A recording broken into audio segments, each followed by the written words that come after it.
فیضان کا نام یاسمین نے پہلی مرتبہ اپنے باپ سے سنا تھا جب وہ ایک روز کرنل شول خوف سے ڈانٹ کھا کر خاصا آگ بگولا اور غصے میں پھنکتا گھر آیا تھا۔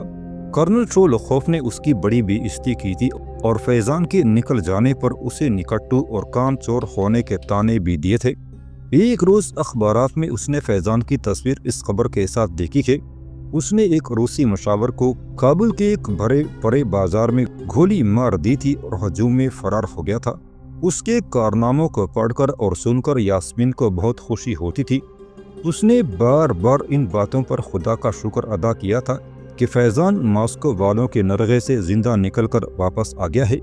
پچھلے دنوں تو اس کا تذکرہ قریباً آئے روز اس کے گھر میں ہونے لگا تھا۔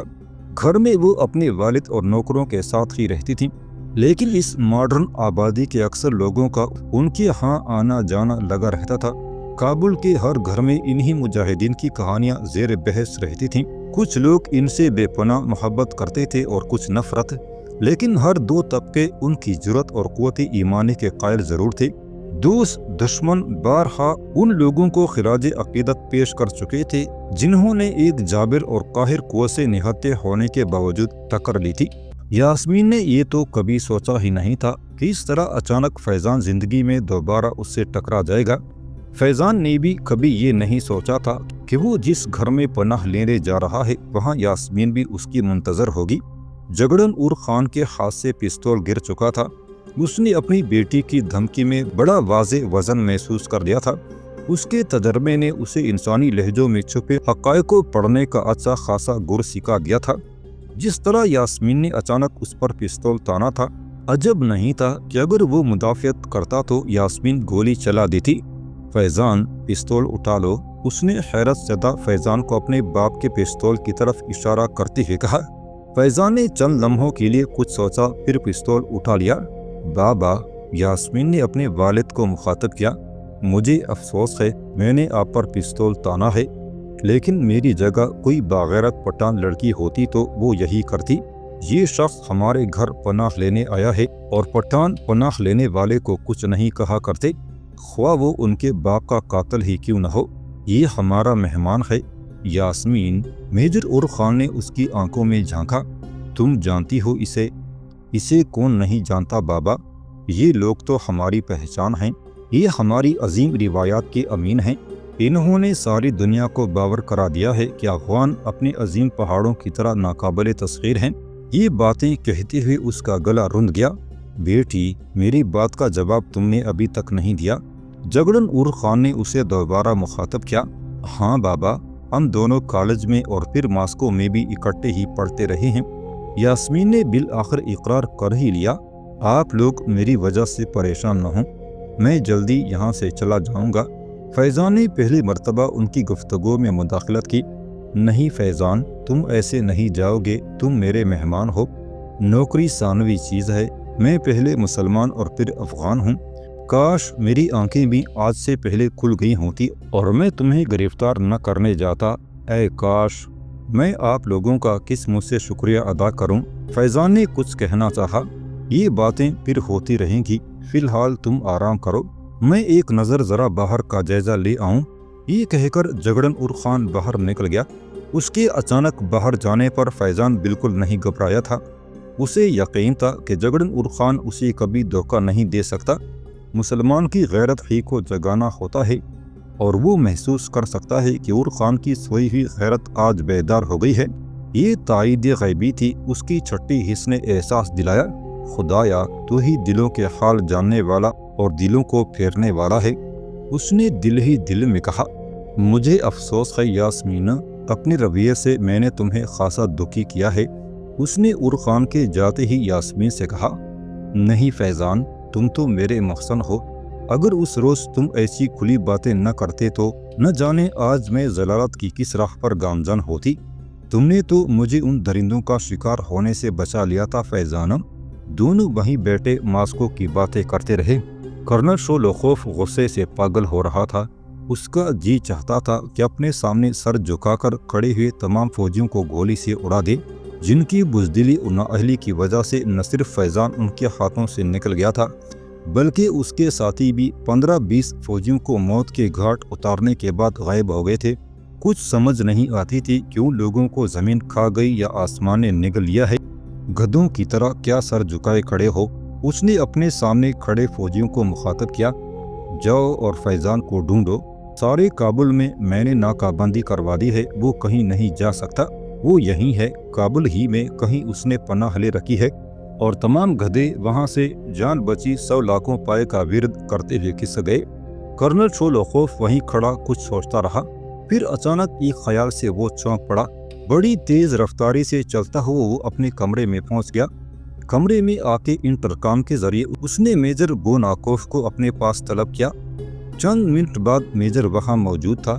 بوناکوف، اس نے بڑے سرد لہجے میں اسے مخاطب کیا، تمہارے سیل میں ایک غدار ضرور موجود ہے، باغیوں کا کوئی آدمی، اور ہم نے بہرحال اسے تلاش کرنا ہے۔ اس کام کے لیے میں بہت وقت نہیں دے سکتا، خیال رکھنا۔ بوناکوف کا کوئی جواب سنے بغیر اس نے آؤٹ کہہ دیا اور میجر بوناکوف پاؤں پٹک کر باہر نکل گیا۔ اس کے روانہ ہوتے ہی کرنل شولوخوف نے مغز کپانی شروع کر دی۔ اچانک اپنے نزدیک پڑے فون پر اس نے ایک نمبر ملایا۔ گھنٹی کابل کے مضافاتی علاقے کی ایک چھاؤنی میں بجی تھی۔ دوسری طرف سے فون اٹھانے والا اس علاقے کا روسی کمانڈر تھا۔ کرنل شولوخوف نے اسے کچھ سمجھایا اور حکم دیا، فوراً اس علاقے کو گھیرے میں لے لو۔ محض 10 منٹ بعد 10-15 ٹینک گڑگڑاتے ہوئے چھاؤنی سے باہر نکل رہے تھے۔ میجر اورخان یوں ہی باہر نہیں نکل آیا تھا، اس کی ساری زندگی فوج میں گزری تھی اور اس کے حساس کانوں نے ٹینک کی گڑگڑاہٹ محسوس کر لی تھی۔ باتیں کرتے کرتے یاسمین اور فیضان اچانک چپ ہو گئے، کیونکہ مختلف قسم کے فوجی ٹرکوں اور ٹینکوں کی آوازیں اب خاصی نمایاں ہو گئی تھیں۔ دونوں ایک دوسرے کے منہ کی طرف دیکھنے لگے، جیسے ان میں سے ہی ایک اس صورتحال کا ذمہ دار ہو۔ جگڑن اورخان جس تیز رفتاری سے گیا تھا، اس سے زیادہ تیز رفتاری سے اس کی واپسی ہوئی۔ اس کے چہرے پر ہوائیاں اڑ رہی تھیں۔ اسے سمجھ نہیں آ رہی تھی کہ صورتحال کی وضاحت کس طرح کرے۔ اس کی حالت بالکل نو مسلموں کی سی ہو گئی تھی، جنہیں ایمان لاتے ہی اللہ تعالیٰ نے کسی بڑی آزمائش میں ڈال دیا ہو۔ آج زندگی میں پہلی مرتبہ اس کی راہ گم کردہ بیٹی اسے راہ راست پر لائی تھی، اور آج ہی اس کا امتحان قدرت لینے پر تھل گئی تھی۔ میجر اورخان جانتا تھا کہ فیضان کو گرفتار کروانے کی صورت میں اسے کسی بھی اعلیٰ ترین اعزاز سے نوازا جاتا، کیونکہ اس سے پہلے بھی اس نے فیضان پر قابو پایا تھا۔ کچھ بعید نہیں تھا کہ وہ کرنل بنا دیا جائے، لیکن کیا وہ اپنے ضمیر کی طرف سے خود پر برپا ہونے والے عذاب کا سامنا کر سکے گا؟ نہیں، اس نے سوچا، یہ ناممکن ہوگا۔ فیضان، میرے بیٹے، اس نے اندر داخل ہوتے ہی فیضان کو مخاطب کیا، ان لوگوں کو شاید تمہارے یہاں موجود ہونے کا شک ہو گیا ہے۔ تمہاری حالت اس قابل نہیں کہ اب مزید بھاگ دوڑ سکو۔ اس بستی میں محفوظ ترین ٹھکانہ تمہارے لیے اگر کوئی ہے تو یہی گھر جس میں تم بیٹھے ہو۔ بیٹا، تم مجھ پر اعتماد کر سکتے ہو، یہ افغان فوج کے میجر کا نہیں، ایک مسلمان کا وعدہ ہے۔ فیضان نے اس کی بات کا کوئی جواب نہ دیا، صرف ایک لمحے کے لیے یاسمین کی طرف دیکھا، جس کے چہرے پر ایک رنگ آ رہا تھا اور دوسرا جا رہا تھا۔ فیضان، تم مطمئن رہو، اس کے لہجے میں بلا کی خود اعتمادی تھی۔ فیضان نے چند سیکنڈ کے لیے کچھ سوچا۔ آرمی وہیکلز کی آوازیں اب خاصی نمایاں ہو رہی تھی۔ فضا میں کوئی ہیلی کاپٹر بھی چنگاڑنے لگا تھا اور اس کی چنگاڑ اب لمحہ بلمحہ تینوں کو قریب آتی محسوس ہو رہی تھی۔ فیضان کے دل نے باپ بیٹے کے الفاظ کی صداقت پر ساتھ کر دیا۔ اس نے مطمئن ہو کر گردن جھکا لی۔ اورخان نے اپنا ریوالور اس کی طرف بڑھا دیا اور گولیوں کی پیٹی اس کے ہاتھ میں تھماتے ہوئے کہا، بیٹے، خدا نہ کرے اگر کوئی برا وقت آ بھی گیا تو تم اکیلے نہیں ہوگے، ہمارے پاس 2 اور ریوالور بھی موجود ہیں۔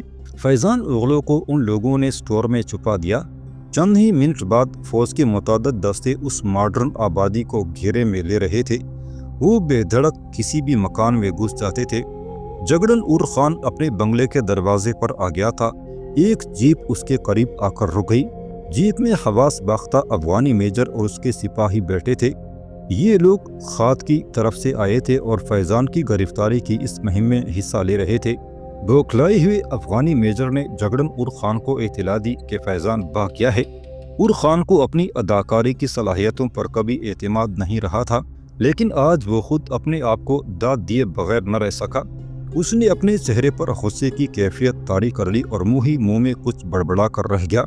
اس کے ساتھی میجر اور خان کی جذباتی کیفیت کا اندازہ لگا سکتے تھے۔ وہ جانتے تھے کہ اور خان نے کس طرح جان جوکوں میں ڈال کر فیضان اغلو کو گرفتار کیا تھا، اور اس کے فرار کے بعد تو اب یقیناً اس کی جان غیر محفوظ ہو گئی تھی۔ جو لوگ اخون زادہ کو بھرے بازار میں گولی مار سکتے تھے، ان کے لیے جگڑن اور خان کو مار دینا کچھ بعید نہیں تھا۔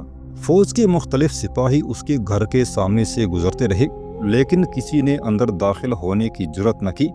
قریباً 1 گھنٹے کی ناکام مغز ماری کے بعد وہ لوگ بے نیل و مراد لوٹ گئے۔ کرنل شولوخوف پر دیوانگی کا دورہ پڑ چکا تھا۔ فیضان کا اس طرح ہاتھوں سے نکل جانا خود اس کے لیے بھی خطرے کی گھنٹی تھی۔ اسے مجاہدین سے زیادہ خطرہ اپنے افسران کی طرف سے تھا۔ KGB اسے کبھی معاف نہیں کر سکتی تھی۔ اس نے بادر ناخواستہ اطلاع اوپر پہنچائی تھی اور اب اپنی قسمت کے فیصلے کا منتظر یہاں بیٹھا تھا۔ فیضان اغلو کو اور خان نے زبردستی 6-7 روز اپنا مہمان رکھا تاکہ اس کے زخم مندمل ہو جائیں۔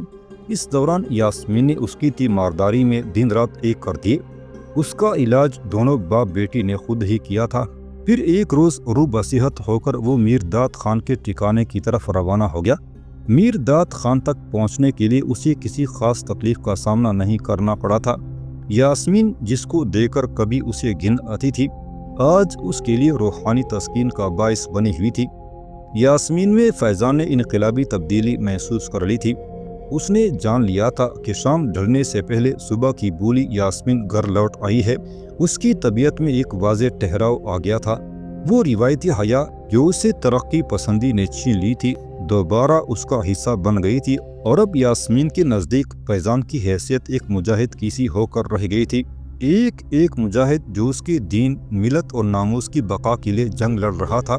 یہ جانے بوجھے بغیر کہ اس اندھی لڑائی کا کیا انجام ہوگا۔ اس دوران جگڑن اور خان اسے خاک کی پل پل کی خبریں دیتا رہا تھا۔ اس نے فیضان کو بتا دیا تھا کہ کس طرح اس نے کرنل شولوخوف کو گمراہ کرنے کے لیے تفتیش اور تلاش کو غلط راستے پر ڈال دیا ہے۔ جب اس روز علیف صبح فیضان نے باپ بیٹی سے جانے کی اجازت لی تو یاسمین کا جیسے دل ایک دم سے بیٹھ گیا۔ فیضان نے اسے اپنی اگلی منزل نہیں بتائی تھی، لیکن یہ یقین ضرور دلایا تھا کہ وہ لوٹ کر ضرور آئے گا۔ اس نے جگڑن اور خان کو بین السطور میں اس امر کا احساس بھی دلایا تھا کہ وہ کبھی خود کو اکیلا نہ سمجھے۔ اور خان کے لیے یہ امر باعث برکت تھا کہ فیضان اغلو ایسے سربکف افغان مجاہد نے یاسمین کے لیے سہارا بننے کی آرزو ظاہر کی تھی۔ امیر داد خان اور دیگر مجاہدین نے صلاح و مشورے کے بعد اسی وقتی طور پر کابل سے ہٹا لینے کا فیصلہ کر لیا تھا۔ وہ جانتے تھے کہ KGB اور خاد پاگل کتوں کی طرح فیضان کی بو سونگتے پھر رہے ہیں، اور کابل میں وہ لوگ خود کو زیادہ محفوظ بھی تصور نہیں کرتے تھے۔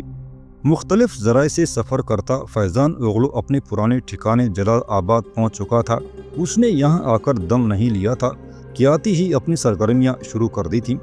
جلال آباد میں اسی مجاہدین کے مقامی کمانڈر کی حیثیت حاصل تھی۔ جلد ہی KGB کے ایوان اس کی جلال آباد میں موجودگی اور کارناموں کی خبروں سے لرزنے لگے۔